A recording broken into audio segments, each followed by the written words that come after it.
All right, AP Statistics, I am going to do examples for geometric distributions in this video. So in your Unit 5 notes, example 13, oil wells.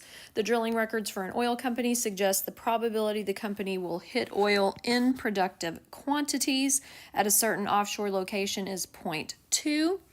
And suppose the company plans to drill a series of wells. Notice you are not told how many wells they're drilling. That is an indicator immediately that this is not a binomial situation. I do need to caution you though, I've seen this happen on the AP test. They'll present you with a geometric distribution and then later in another part of the problem they'll change it to binomial. What would that look like? Well, it would look very similar to this problem, but then let's say in part B I tell you, okay, we're going to drill 15 wells. What's the probability 3 of them will have oil in productive quantities?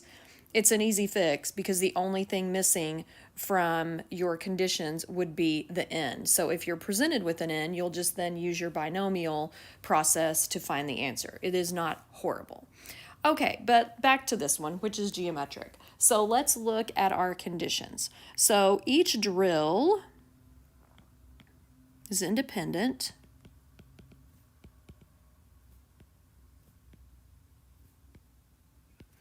Okay, each drilling is either going to have oil in productive quantities or not. So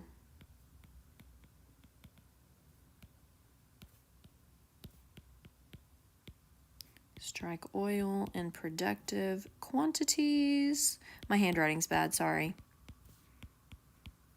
Or not. And the probability we strike oil in productive quantities is 0.2. So those are our conditions.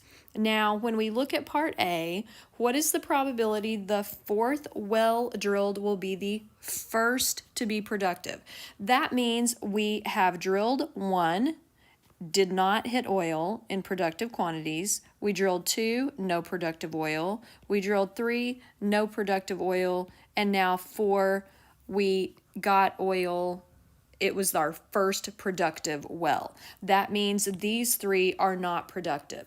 So we need to write that mathematically. So in this particular situation, this would be for geometric, the probability that x equals 4. That means the fourth one is going to be the one that gives me oil in a productive quantity.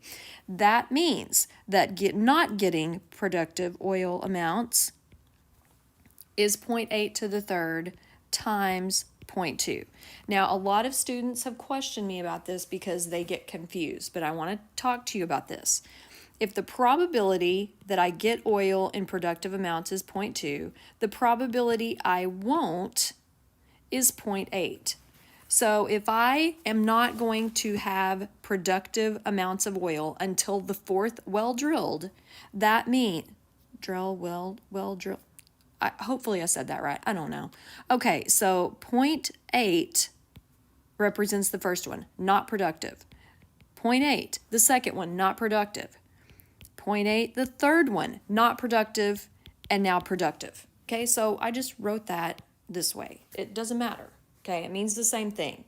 So, and then of course, you just multiply that to find your value. I think it's 0.102, something like that.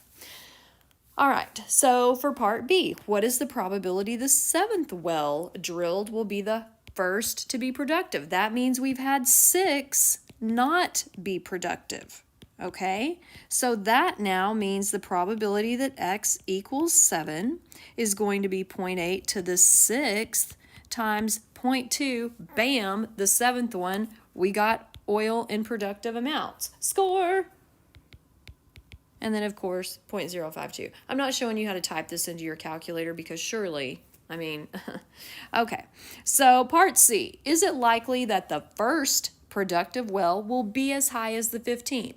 Notice I'm not asking for a probability here, but I'm asking you to answer a question that involves you finding the probability. Please be careful and don't forget to answer the question.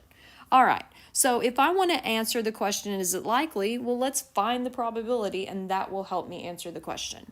So I want to answer this question. How likely is it that the 15th will be the first productive? That means I will have had 14 not give me oil in productive quantities. So that's going to be, I actually get 0.009. And here's how I'm going to answer this.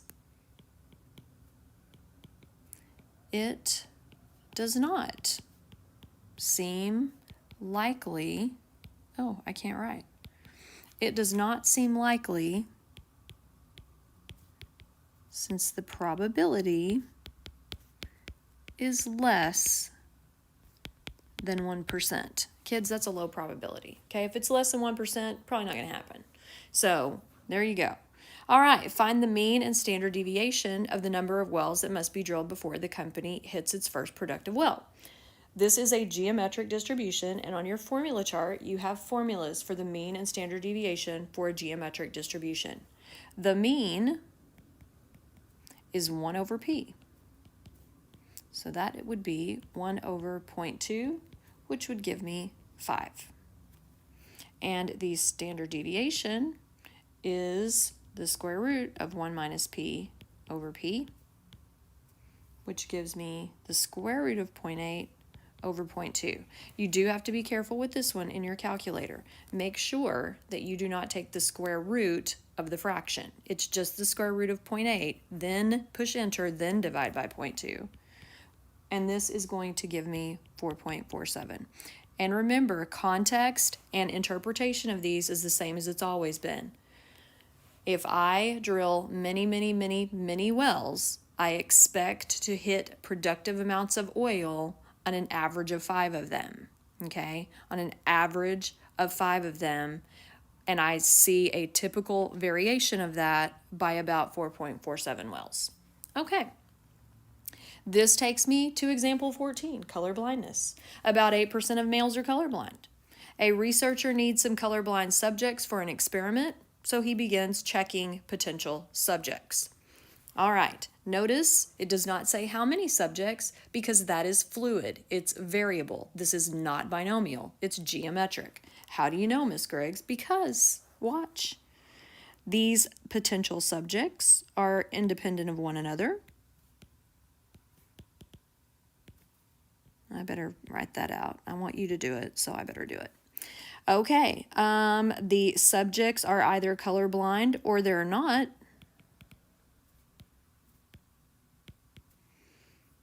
And the probability an individual male will be colorblind is 0.08. Please be careful. A lot of students try to make that 0.8. That would be 80%. It is 0.08. And of course, this is geometric. All right, what is the probability? He finds his first colorblind person on the 5th person checked. That means the first 4 were not. So this is an equality problem. The probability that x equals 5 is going to be 0.92 to the 4th. That means the first person was not, second person not, third person not, fourth person not. How did I get 0.92? Well, I subtracted 0.08 from 1. And then, of course, you type this into your calculator and you get 0.057. All right, B, what is the probability that she won't, all of a sudden we've gone from, maybe, you know what, maybe it's a research team, he and she. Okay, what is the probability she won't find anyone colorblind among the first 4? Okay, among. This implies an inequality rather than an equality. Be careful. Pay attention to the vocabulary here.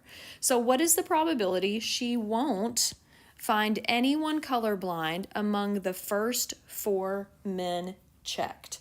So that means the probability that x is greater than 4. In other words, the probability that she's going to have to check more than 4, because it tells you she won't find any among the first 4. So that means she's going to have to check more than 4. And you might ask yourself that question as you're doing this. So how many people is she going to have to check? Well, more than 4.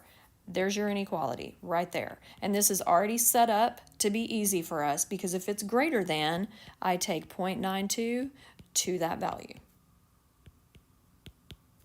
Excellent. Okay, part C. What is the probability she finds someone colorblind before checking the 10th man? So now I'm dealing with x less than 10. It's somewhere before 10. This is going in the wrong direction. So I need to transform this to a greater than situation. So if I'm going in the opposite direction, I have to subtract this from 1. I'm going to use the example I used in the other video explaining this in better detail. Think about this. This is what I want out of the whole. And this represents the whole thing, 1. Okay, 1 minus what I don't want will leave me with what I do want. This is what I don't want. So the probability of x greater than 9. So the probability x is less than 10, another way to write that so that I can utilize my rule about greater than, 1 minus the probability x is greater than 9. So 1 minus 0.92 to the 9th. Awesome. Now part D, what is the probability it takes more than 10 to find to find a colorblind man? So the probability that x is greater than 10. This one again is set up easy peasy lemon squeezy. Awesome. That is how you deal with geometric, and oftentimes with binomial and geometric, the difficulty lies in determining which is which. Pay attention, read carefully, and don't think you know it and quit reading. That is something that I find students do a lot. Make sure you read the problem all the way through until it ends so that you will know all of the information that you are given. Have fun.